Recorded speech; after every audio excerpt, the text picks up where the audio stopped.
ഭാരതത്തിൻ്റെ സാംസ്കാരികവും രാഷ്ട്രീയവുമായ ചരിത്ര വഴികളിൽ വീണ്ടും സജീവ ചർച്ചയായിരിക്കുകയാണ് വന്ദേ മാതരം.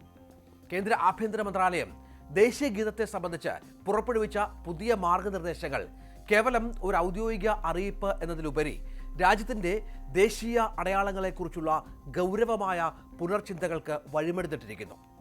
വന്ദേമാതരം ആലപിക്കുമ്പോൾ പാലിക്കേണ്ട മര്യാദകൾ മുതൽ അതിൻ്റെ ചരിത്രപരമായ പ്രാധാന്യം വരെ നീളുന്ന ഈ നിർദ്ദേശങ്ങൾ ഇന്ത്യയുടെ വൈകാരിക പശ്ചാത്തലത്തിൽ വലിയ മാറ്റങ്ങളാണ് ലക്ഷ്യമിടുന്നത്. ദേശീയ ഗീതം ആലപിക്കുമ്പോൾ എഴുന്നേറ്റ് നിൽക്കുന്നത് നിർബന്ധമാക്കിയതും ദേശീയ ഗാനത്തിന് മുൻപായി വന്ദേമാതരം ആലപിക്കണമെന്ന തീരുമാനവും ഈ പുതിയ പരിഷ്കാരങ്ങളുടെ പ്രധാന ഭാഗമാണ്. ദേശീയത എന്ന വികാരം ജനഹൃദയങ്ങളിൽ ആഴത്തിൽ പതിപ്പിക്കുന്നതിൻ്റെ ഭാഗമായാണ് ആഭ്യന്തര മന്ത്രാലയം ഈ നടപടി കൈക്കൊണ്ടിരിക്കുന്നത്. ഇനി മുതൽ ഔദ്യോഗിക പരിപാടികളിൽ വന്ദേമാതരം ആലപിക്കുമ്പോഴും പ്ലേ ചെയ്യുമ്പോഴോ സദസ്സിലുള്ളവർ ആദരസൂചകമായി എഴുന്നേറ്റ് നിൽക്കേണ്ടതുണ്ട്. എന്നാൽ സിനിമകൾക്കിടയിലോ വാർത്താ ചിത്രങ്ങൾക്കിടയിലോ ഡോക്യുമെൻ്ററികൾക്കിടയിലോ ഇത് കേൾക്കുമ്പോൾ എഴുന്നേറ്റ് നിൽക്കണമെന്ന നിർബന്ധമില്ല എന്നത് പൊതുജനങ്ങൾക്ക് ആശ്വാസം നൽകുന്ന ഒരു വ്യക്തതയാണ്. സന്ദർഭോചിതമായ ആദരവ് പ്രകടിപ്പിക്കുക എന്നതിനാണ് ഇവിടെ മുൻഗണന നൽകുന്നത്. പത്മ പുരസ്കാരങ്ങൾ പോലുള്ള സിവിലിയൻ അവാർഡ് ദാന ചടങ്ങുകളിലും രാഷ്ട്രപതി പങ്കെടുക്കുന്ന എല്ലാ ഔദ്യോഗിക പരിപാടികളിലും വന്ദേമാതരം നിർബന്ധമായും ഉൾപ്പെടുത്തണം.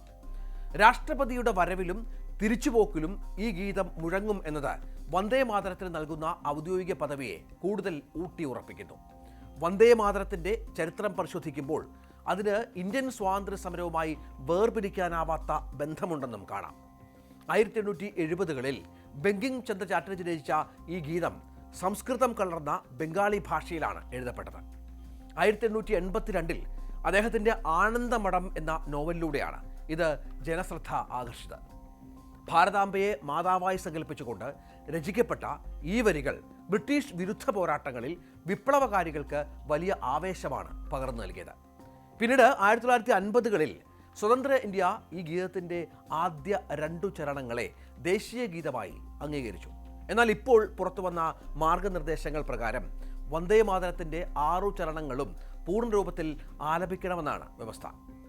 1937ൽ കോൺഗ്രസ് നീക്കം ചെയ്ത 4 ചരണങ്ങൾ കൂടി തിരികെ കൊണ്ടുവരുന്നത് ചരിത്രപരമായ ഒരു തെറ്റിദ്ധരിത്തലായിട്ടാണ് നിലവിലെ സർക്കാർ കാണുന്നത്. ഇത് വലിയ ദേശീയാടിസ്ഥാനത്തിൽ വലിയ പ്രചരണവുമാക്കിയിട്ടുണ്ട്. ഈ വിഷയത്തിൽ പാർലമെന്റിനകത്തും പുറത്തും നടന്ന ചർച്ചകൾ ഇന്ത്യയുടെ രാഷ്ട്രീയ ഭൂപടത്തിൽ വലിയ പ്രകമ്പനങ്ങൾ സൃഷ്ടിച്ചിട്ടുണ്ട്. 2025 ഡിസംബറിലെ ശീതകാല സമ്മേളനത്തിൽ പ്രധാനമന്ത്രി നരേന്ദ്രമോദി ഈ വിഷയത്തെ വളരെ വൈകാരികമായാണ് സമീപിച്ചത്. നമ്മൾ കണ്ടതാണ്. വന്ദേമാതരത്തെ വിഭജിച്ചവർ രാജ്യത്തെ വിഭജിച്ചു എന്ന അദ്ദേഹത്തിൻ്റെ പ്രസ്താവന കോൺഗ്രസ് നേതൃത്വത്തിന് നേരെയുള്ള ശക്തമായ വിമർശനമായിരുന്നു. ജവഹർലാൽ നെഹ്റുവിൻ്റെയും അന്നത്തെ കോൺഗ്രസ് നേതൃത്വത്തിൻ്റെയും നിലപാടുകൾ ദേശീയ ഗീതത്തിൻ്റെ അന്തസത്തയെ തകർത്തു എന്ന വാദം അദ്ദേഹം ഉയർത്തി. ഈ ഗീതത്തെ വിഭജിച്ച് രാജ്യത്തിൻ്റെ വിഭജനത്തിന് കാരണമായ ഒരു സാംസ്കാരിക വീഴ്ചയായിരുന്നുവെന്നാണ് സർക്കാർ വാദിക്കുന്നത്. വന്ദേമാതരത്തിൻ്റെ ഓരോ വരിയും ഇന്ത്യയുടെ അഖണ്ഡതയെയും സംസ്കാരത്തെയും പ്രതിനിധാനം ചെയ്യുന്നുവെന്ന് സ്ഥാപിക്കാനാണ് ഈ പുതിയ നീക്കത്തിലൂടെ ഭരണകൂടം ശ്രമിക്കുന്നത്.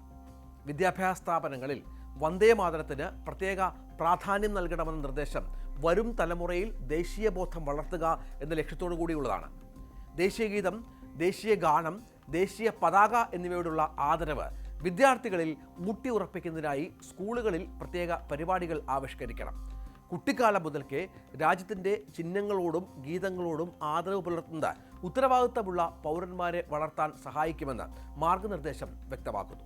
പാഠപുസ്തകങ്ങളിൽ വന്ദേമാതരത്തിൻ്റെ ചരിത്രവും അതിൻ്റെ അർത്ഥവും കൂടുതൽ വ്യക്തമായി ഉൾപ്പെടുത്താൻ ഇത് വഴിയൊരുക്കും.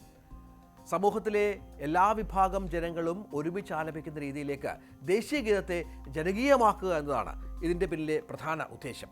എങ്കിലും വന്ദേമാതരത്തെ സംബന്ധിച്ച ഈ പുതിയ മാറ്റങ്ങൾ പലതരത്തിലുള്ള സംവാദങ്ങൾക്കും ഇട നൽകുന്നുണ്ട്. ഒരു ഗീതം ആലപിക്കുന്നത് നിർബന്ധിതമാക്കുന്നതിലൂടെ അത് രാജ്യസ്നേഹത്തെ വർദ്ധിപ്പിക്കുമോ അതോ വ്യക്തി സ്വാതന്ത്ര്യത്തിന് മേലുള്ള കടന്നുകയറ്റമാകുമോ എന്ന ചോദ്യം പല കോണുകളിൽ നിന്നും ഉയരുന്നുണ്ട്. വൈവിധ്യങ്ങൾ നിറഞ്ഞ ഇന്ത്യയിൽ ഇത്തരം ദേശീയ ചിഹ്നങ്ങളെ ചുറ്റിപ്പറ്റിയുള്ള നിയമങ്ങൾ എല്ലാവരെയും ഉൾക്കൊള്ളുന്നതാകണം എന്നതാണ് പ്രധാന വെല്ലുവിളി. മുൻപ് നടന്ന കോടതി വിധികൾ ദേശീയ ഗാനം ആലപിക്കുമ്പോൾ എഴുന്നേറ്റ് നിൽക്കുന്നത് സംബന്ധിച്ച് വ്യക്തമായ ചട്ടങ്ങൾ വരുത്തിയിട്ടുണ്ട്. എന്നാൽ വന്ദേമാതരത്തിന് അത്തരമൊരു പ്രോട്ടോകോൾ നിലവിലായിരുന്നു. പുതിയ നിർദ്ദേശങ്ങൾ ആ വിടവ് നികത്താൻ ഉദ്ദേശിച്ചുള്ളതാണ്. മതപരമായ കാരണങ്ങളാൽ വന്ദേ മാതരത്തിലെ ചില വരികളോട് വിയോജിപ്പുള്ള വിഭാഗങ്ങളെ എങ്ങനെ വിശ്വാസത്തിലെടുക്കും എന്നതും ചർച്ച ചെയ്യപ്പെടേണ്ട വിഷയമാണ്. വന്ദേ മാതരം കേവലം ഒരു പാട്ടല്ല, മറിച്ച് ഇന്ത്യയുടെ ആത്മാഭിമാനത്തിൻ്റെ ശബ്ദമാണ്. അടിമത്തത്തിൻ്റെ കാലത്ത് ഭാരതീയർക്ക് കരുത്തു നൽകിയ ഈ വരികൾ പുതിയ ഇന്ത്യയുടെ നിർമ്മാണത്തിലും ഒരു ചാലക ശക്തിയായി മാറണമെന്ന് ഭരണകൂടം ആഗ്രഹിക്കുന്നു. ദേശീയ ഗാനത്തിന് മുൻപായി ദേശീയ ഗീതം ആലപിക്കണം എന്ന നിബന്ധന വന്ദേ മാതരത്തിന് ജനഗണമനയോടൊപ്പം തുല്യമായ പ്രാധാന്യം നൽകാനാണ് ശ്രമിക്കുന്നത്. ഭാരതത്തിൻ്റെ വൈവിധ്യമാർന്ന സംസ്കാരത്തെയും ഭൂപ്രകൃതിയെയും വർണ്ണിക്കുന്ന ഈ ഗീതം അതിൻ്റെ പൂർണ്ണ രൂപത്തിൽ ആലപിക്കപ്പെടുമ്പോൾ അത് രാജ്യത്തിൻ്റെ ചരിത്രത്തെ വീണ്ടും വായിക്കാനുള്ള അവസരമായി മാറുകയാണ്.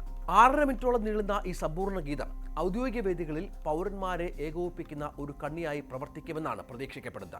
ചുരുക്കത്തിൽ വന്ദേ മാതരത്തെ സംബന്ധിച്ച പുതിയ പരിഷ്കാരങ്ങൾ ഇന്ത്യയുടെ ദേശീയ അടയാളങ്ങളെ പുനർനിർവചിക്കാനുള്ള ശ്രമമാണ്.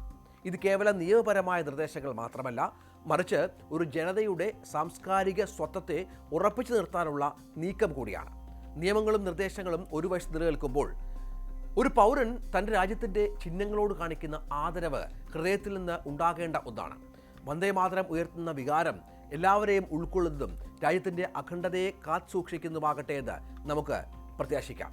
ഈ മാറ്റങ്ങൾ സമൂഹത്തിൽ എങ്ങനെ പ്രതിഫലിക്കുമെന്നും വരും തലമുറ ഇതിനെ എങ്ങനെ സ്വീകരിക്കുമെന്നും കാലം തെളിയിക്കും. കൂടുതൽ വാർത്തകൾക്ക് news 18 Keralam YouTube channel subscribe ചെയ്യുക.